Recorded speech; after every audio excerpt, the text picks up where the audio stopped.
Kedekatan Putri dan Yosua ini juga menjadi pertanyaan jaksa penuntut umum.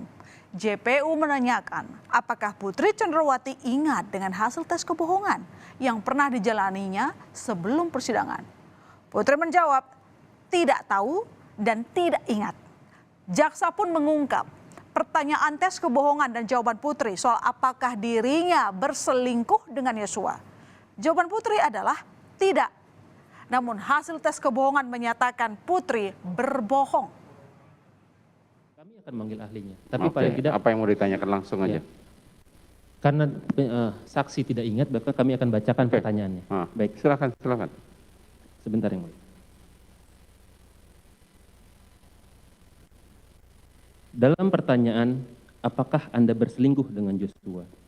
Apakah Anda berselingkuh dengan Joshua di Magelang? Dan apakah Anda berselingkuh dengan Joshua selama di Magelang? Pada saat itu Anda menjawab apa? Tidak. Tidak. Anda tahu hasil jawabannya? Tidak. Tidak tahu juga. Tidak ada yang memberitahu kepada saudara? Tidak. Di sini Anda diindikasi berbohong. Bagaimana dengan ini? Saya tidak tahu.